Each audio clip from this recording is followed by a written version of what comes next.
Well, I suppose you get everything you needed out there before you go away, Don. How are the boys feeling? Yeah, look, they're excited. I mean, it's a great time of year in footy clubs. You've trained for 10 or 12 weeks, and now we get an opportunity to play. So that's what all the hard work's about. So they're looking forward to it. But what are your thoughts on how you've handled the pre-season, and have you got everything you need? Yeah, well, look, we identified some areas we wanted to improve on. We spent some minutes on those, and we'll get a chance to test that, if you like, for the first time tomorrow night, and see what sort of progress we've made. It won't necessarily be the final test. Ultimately, it's about round one for us, so we'll trial some things, and we'll work on the things that we've been working on and see where it takes us. Don, you've spoken a bit about working on winning contested ball. Is there any other areas of your game that you're hoping to look at really closely this pre-season?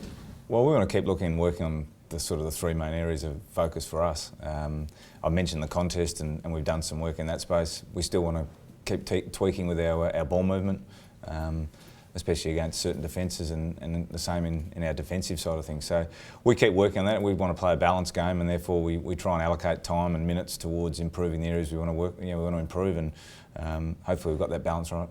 It's been a few years, I guess, since you've seen Andy Otten play at this level. What are you expecting or hoping to see from him?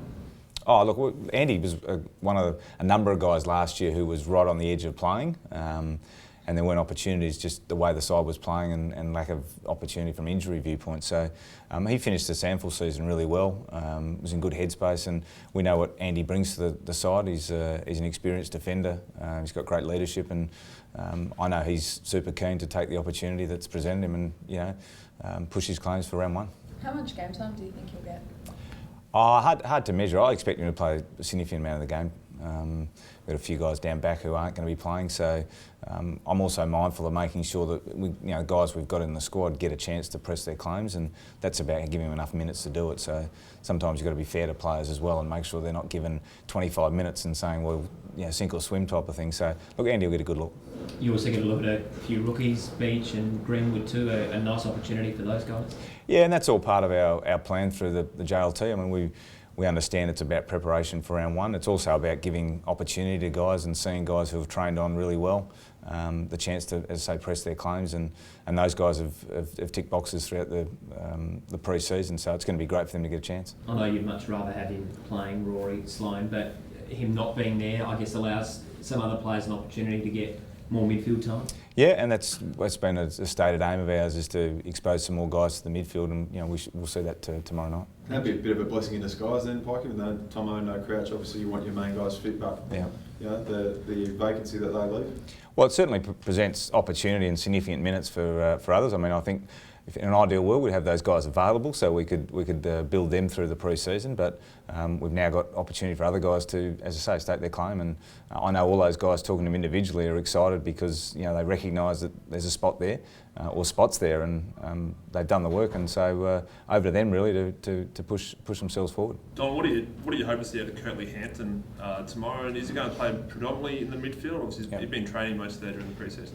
Yeah, look, he'll play mainly in the midfield, maybe a little bit forward back. He's got some flexibility, Curtly, and he's one who really hasn't missed a beat through the whole pre-season. So I'm encouraging him just to come and play, to be honest. He missed a lot of footy last year, but has trained really well through the off-season, and he's a guy that adds a different dimension to our midfield, so looking forward to what he can produce. What's been the biggest adjustment for him coming from he's played majority of his footy as a rebounding defender to go into the midfield? What's the biggest thing you've had to talk to him about and help him with? Oh, well, he sees himself as a midfielder, which is an interesting thing. He's played a lot of footy down back at GWS, but I think when he was recruited, he probably was more of a half-forward playing midfield. So I think that's his natural position.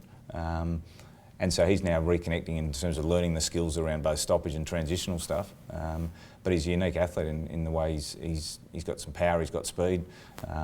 So he can hopefully bring us a different dimension. Don, just on Rory, how's he tracking after that pretty nasty? Yeah, look, it's an unfortunate accident that occurred, but he's tracking well, and we expect him to be available for round one. So we'll just build him up slowly back from that and get him ready to go. Has he had surgery yet? Yeah, I believe so.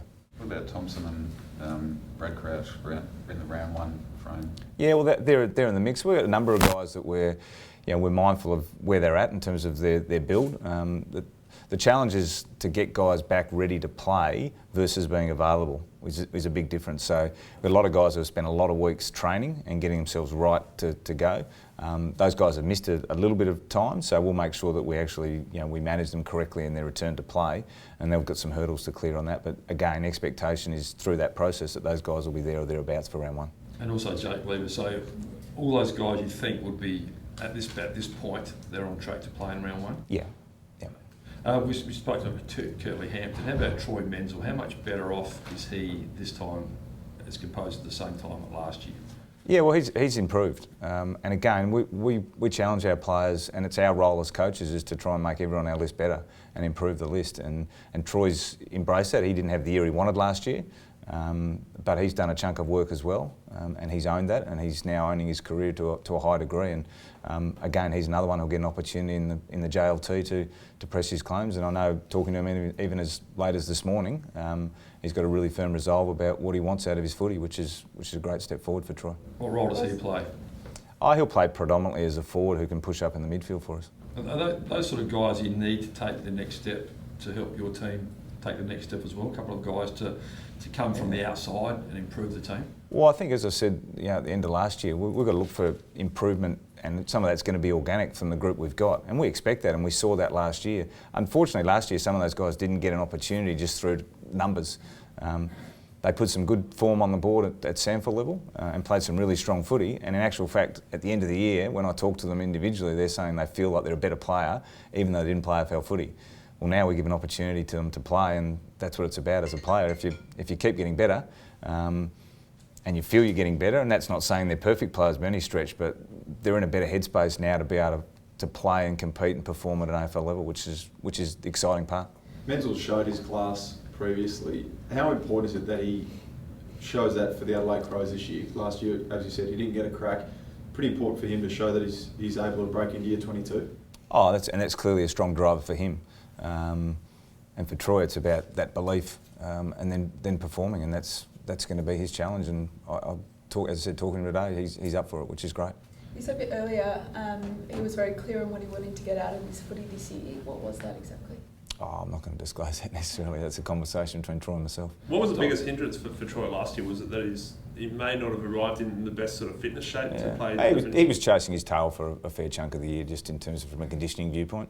And he's addressed that now, so it's a fresh start, and he goes from tomorrow night. So you're looking for more midfield numbers. How many players do you expect to rotate through your midfield tomorrow?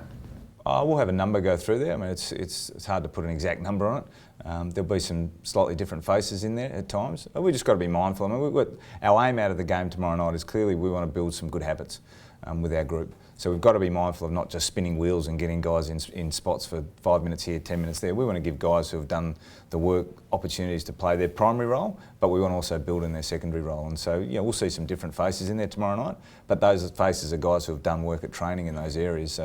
Will they spend huge minutes there? We'll see how it pans out on the night, but we'll get some different looks in there. And Harrison Wigg's another young player who has had a good pre-season. Yeah, so he's another one who'll get an opportunity off some good form last year in the SANFL.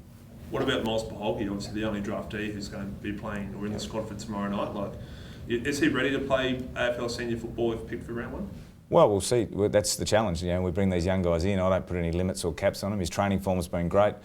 He's impressed in the midfield stuff that he's done, so he gets a chance. And I know Miles is excited about that opportunity, and it's great. It's always great to have that freshness and energy that a young guy brings. And I'm sure he'll be excited and a bit nervous maybe tomorrow night.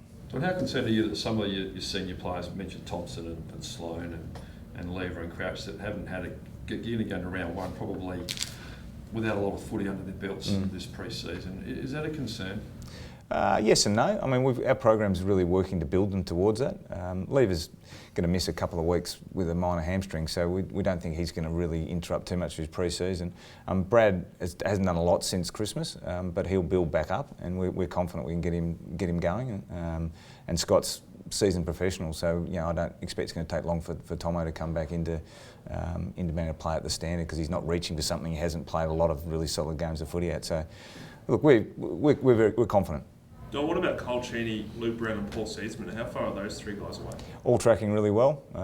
We might see Luke Brown as early as next week. Seeds is a little bit behind that, but they're all tracking well. So when you say Seeds a bit behind, is he in doubt to be right for round one? Nah, look, the expectation is we should have guys available for round one.